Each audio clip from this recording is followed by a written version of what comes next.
So, привет everyone. I'm working on my Russian for a while, and this is the only word that I can learn, привет.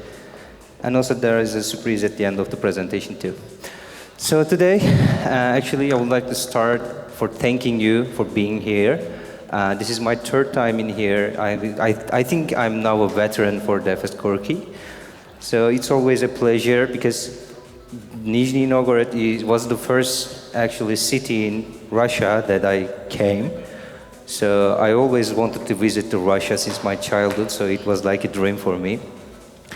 Today, we will talk about design systems and how to understand the perspectives in them as a developer. Because as designers, we are creating the design systems, but at the end of the day, developers gonna code it and make it alive. So I want that the two parts of the process actually should know the details and the reasons that we use design systems. And the content is quite basic, actually. I would love to start with the definition of design, then the design systems and how to create them, then how to maintain them, because the most tricky part is to maintain a design system as it is. Then I will some hints and, of course, bad jokes, then questions. So, what is design? Actually, there are a couple of definitions that we can do. So, what do you think? Is it making everything good? Who thinks like that? Can I see the hands? Okay, there is one person. Actually, you are wrong, buddy. It is not making everything look good. Design is more than just aesthetics. It's a different approach, and for the last couple of years, it's actually a huge trend in the industry. Everyone is looking for product designers, UX designers, researchers, UI designers. There are lots of designers, and there is a very popular topic out there, the product design, the UX design, and design systems. So design actually is a method of problem solving. We are evaluating the problem, we are trying to understand the reason of problem, and we are trying to create solutions for them. So then what is good design? If it's not all about aesthetics, how we can define the good design? So there is not a simple answer for that, but the answer is being simple. So as long as you keep the design simple, as long as you try to avoid being complex, your design will be better than anymore. And also good design is immeasurable, so we cannot count them as 1 to 10. We cannot point them 1 to 10. A good design is observable and accessible. So you have to, understand the philosophy behind the design, and you have to really tell your story behind the solution. And good design cannot be achieved with, glossy buttons, very good shadows, master fill wireframes, and all that UI thing. Because design, at the end of the day, is a merger of principle into something. It is meaningful and deliberate.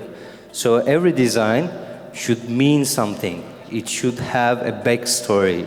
It should have a point that tells you the problem and the solution. So what is a design system then? Why do we need a design system to accomplish a good design? Actually, design systems are not a new thing. A pattern language by, Christopher Alexander, Sarah Ishikawa, Murray Silverstone, and Max Jacobson, and so on, is written in 1977. So it's not a new trend. We've been using design systems, of course, basically, not advanced as of today, but we were using pattern language and design systems since 1977. I should suggest you to read the book. It's a really good one with a couple of... It's kind of hard to understand because it's been like 15 years since they wrote it, but it's still good. So what is a design system? A design system is a collection of reusable components guided by clear standard, to keep it simple, that can be assembled together to build any number of applications. So we are not actually building a design system for just a website. We can use that design system, we can extend this design system to use in mobile. Like the material design system, you have a guideline for mobile watch, smartwatches, mobile devices, desktop devices, websites, and so on. So a design system is more extended than a UI kit. Just like Legos. You know, when you gather up lots of Legos together, you can build the same basilica.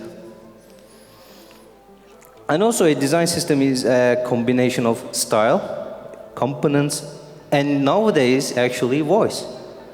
So it is quite scalable and provides consistency between pages and application. So that way you can get the exact experience on the website on your mobile application too. So a design system gives you the consistency, the same experience on multiple platforms. And also, since it's clearly defined, you can understand the basics of the function on both platforms.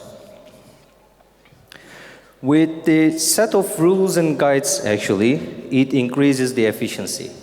So you cannot make changes just you wanted to do. A design system has a set of rules, defined guidelines, do's and don'ts. So let's assume that you are working on a small team to 4 to 5 people, and you're creating a design system, and one of the actual team members decided to change the card's behavior and UI. So this is something this is not something you can do easily, because a design system has a set of rules, has some behaviors, and also some guidelines to change the function. That way, it can enhance the teamwork and actually eases the onboarding of new members. So every time you onboard a new designer into the team, you can share the design system with them, the guidelines, the principles, and so on, so they can understand the philosophy behind it, and they will not ask you, what is your spaghetti policy in here? So, how to create them? The first start point is actually asking ourselves, do I really need to create a design system? Oh, you're going too fast, buddy. Uh-oh. Okay, let's go. So there are existing design systems over there. So we have Polaris from Shopify, Fluid by Microsoft, and also Material Design from Google. It's a huge trend. Every big tech company actually building their own design systems for a while. For example, eBay doing it since 2017. Google started in 2014 and finished in 2016, and they released the Material Design. So it's a huge thing. And before you start, you should ask yourself, do I really need to create my own design system? Or should I use an open source design system to create my design system's fundamentals? So you can always use a design system like, for example, Atomic Design System. In Atomic Design System, everything actually defined as, what the hell is going on?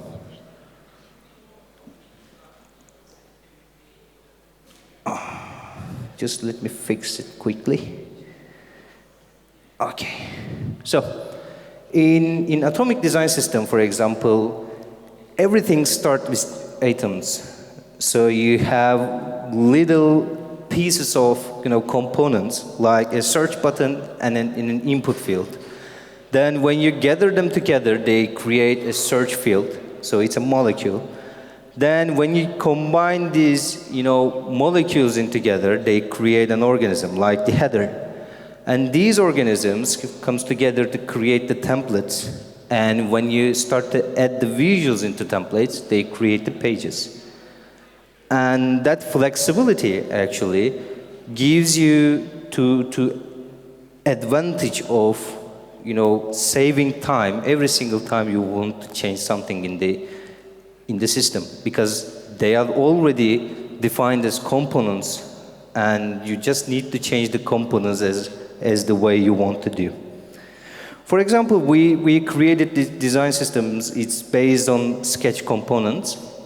This is for an e-commerce project. So we decided to go with Sketch and their components and use the design system using multiple components for the project. And this design system has been using on multiple e-commerce projects. We just basically made some tweaks for the branding, then use the design system on different e-commerce projects. And also we have another design system for aviation companies. So again, we have the sketch component libraries, and everything is defined in there, even the overlays. And also we have the type kits, colors, brandings, components, and principles, and so on. It's a well-documented design system.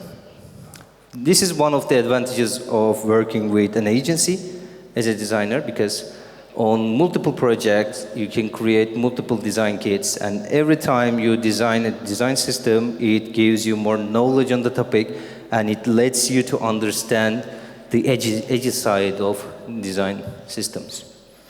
A well-defined design system can, have multiple purposes. You can clearly define the accessibility rules in there. You can define the color users, you can define the components, you can define the grammar, vocabulary. And for example, if you're working with a voice assistant like Yüksel's presentation before me, you don't actually have screens to work on. So how do you create the design system? You can create the design systems by vocabulary, by the voices, by the grammar. You can define the fundamental parts of the application into the design system. So there are hundreds of things you can place into the design system, as long as you well documented it and write a guideline for its usage. And in the heart, a design system consists of 4 steps: the principles, the guidelines, the patterns, and the practices. In the principles, you have to define your goal to create the design system. Why we are, creating these design systems? What is our goal? What we are aiming to accomplish by creating this design system? So it may be calling out, create an easier experience for our users. That can be principle for you. Or make them excited about our future. So you can start the design system as it now, then grow it in time by the principle. And you should definitely define the guidelines. So guidelines gives you the opportunity to understand how you're going to use the component. It's going to tell you do that and do not do that. It's pretty familiar in, for example, most of the design systems like material design. Fluent, IBM's design system is also very good for that. And also you have patterns. Patterns means the components, the symbols, the colors, everything that you placed in the design system to create the layouts are actually in the patterns. So they will definitely be part of the design, the design system. And the last one is practices. So practices are very important to especially maintain the design system, because in the first 3 parts, you are defining your design system, and when you come to the practices, you'll see them in real life, and you see them how the users interact with your system, how they're going to give you feedback, and is it going to be, a good design system or not? You will understand by the practices, and practices will let you make your design system better and better, since you got the feedbacks from the users. So for that, before you start to create the design system, you have to prioritize what is best for your users. You have to understand the users, their needs, then you have to understand your platform needs, your business needs, and so on, and then combine them to create that principle, and around that principle, you will start to create your layouts and guidelines, and you will see the real-life practices. And also, the best point is designing for quick reference and glanceability. So At the end of the day, we are trying to use the design system to keep it consistent, easy to understand, and avoid blue screens like that to, keep your keep your users awake all the time. And also, one of the advantages of design system, especially for developers, is keeping a consistent code base. That means you coded the component once, then you multiplied it as long as you added new features into it. So it's a simple code base. You can use a component in multiple pages for multiple purposes, and that's why a design system is better. Should I unplug and plug it? This is way better what happened in 2013, because in 2013, I stopped using Microsoft because of a presentation. My computer went on update on the stage. So I think we are way better than that occasion. So you have to design for quick reference and glanceability. This is a key point for design system. And of course, I admit this is just for fun, but you have to play seriously. Most of the companies, especially in Turkey, they start like, to build our new system, we hired an armada of business analysts, architects, developers, and product manager, project managers. And some smart guy asks, great, who's gonna do the UI? Who's gonna do the design of the project? Then there's a deep silence. Everyone thinks that, who's gonna do that? Who's gonna do that? Because they don't have a design. Then someone came up with an idea. I guess our intern used one of these UI builder tools. So instead of avoiding this kind of situations, if you're newbie in the design systems, if you don't know the fundamentals, if you know how to start, let's say spend a couple of days by searching for the design systems. There are lots of presentations, Medium articles, lots of YouTube videos, a couple of free courses on internet before you start the design system. Because design system is not a UI kit, is not something we clarify the colors, the type kit, the screens and so on. It's the system. It's a alive system, and you have to keep it updated all the time. So you have to be ambitious. You have to be, have the courage to start the design system first. Then also you should try to innovate something on the product area and your approach. So you should focus on the product. You should focus on how you're gonna extend it, how you're gonna make it better, and completely understand the nature of the design system. Before I started to use design systems, actually, I was going the classic way. We were creating the screens, we were making things exportable for the developers, we were handing off the design and so on. And we were getting so much questions than we do right now. All right, so because everything is not well defined, even you clearly write your documentation, developers are most of the time try to avoid it and directly start to code the screen. And at some point they realize something is wrong, and they're gonna come and ask you. And as a designer, you should also have an ego to answer the question. So you're like, come on, man, it's well defined. You see the screen, you see the button, just do it. But it doesn't work like that. So it makes you be innovative. The design systems makes you be innovative. And actually, it will change your approach on different topics. You will see them in a different perspective, in a different approach. So, okay, we created the design system. Everything is clear. Our type is clear, our colors, our components, our guidelines, our principle. Everything is solid, everything is on the market, everything is great. But, like I said, it's a living organism. A design system is not something that you can do and left. You have to update it all the time.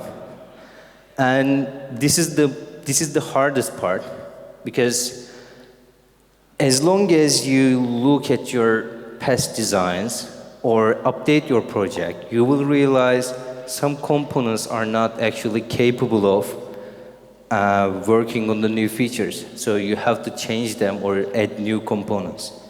So adding new components is a bit easier than changing the current one, because in the first phase you were designing it for a clear function set.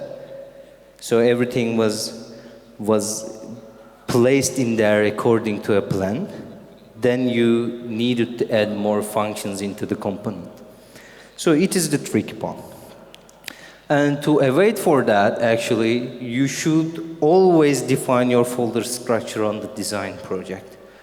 You can use Sketch, you can use Figma, okay, you can use whatever tool you want to design your system, but the first rule is you should create a successful folder structure and namings. Because namings are everything. Card 1, Card 2, Card 3, Card 4, Card 6 is not the best way to name your product. It's like, okay, product card with, buy now button, product card with discount rates, product count, and blah, blah, blah. Instead of giving numbers, just clearly define them, and please at least put a couple of sentences about, how it works and how we use it and why we use it. And the second one is, like I said, it's a living mechanism. So every single time, from your users, from the developers, from the product management team, you should always look for, learn, and get some insights about your design system. Companies like Google, companies like Microsoft, companies like Uber, Airbnb, Shopify are not sharing their design systems just for give you an opportunity. They are also collecting feedback from you. So they learn what's missing in their design system. They learn how can they improve their design system, and they can how they can make it better and better. So this is the same tactic. When you create a design system, you should always look for feedback and also learn from your faults and try to get some insights from the users. And like I said, in the end of the day, it is developers' job to make it alive, to code them. So as long as you keep clear your designs, your developers' code base be clear too. So good code, what we measure the code quality as what the fuck sometimes. So in a good code, you have a couple of them, but in a bad code, you have plenty of them. So try to avoid, creating complexity for developers too. If you took the picture, I'm moving on. So then how should we work with the designer as a developer? Okay, we have a design system, we have a bunch of designers, and as a developer, I get some problems to solve with the design system. Or, it's getting hard to understand the document. I don't want to really read the whole long texts. So the first point is, don't give them solutions. Like I said, design is a way of problem solving, is a method of problem solving. So instead of giving us the solutions, just give us the problem and let us solve it for you. It's easier for both of us, right? Because when you come with the solutions, most of the time, they can be personal comments. So I didn't like the color, so I changed it like that. I didn't like the placing of the button, so I changed it like that. Instead of giving personal comments, just try to be more objective and try to tell us your problem instead of solution. Because otherwise, we get crazy. And we are trying to not show you how mad we are. So that was it. Congratulations, you survived the talk. I hope you liked it. And of course, as a classic, Mario took the flight. Thank you so much.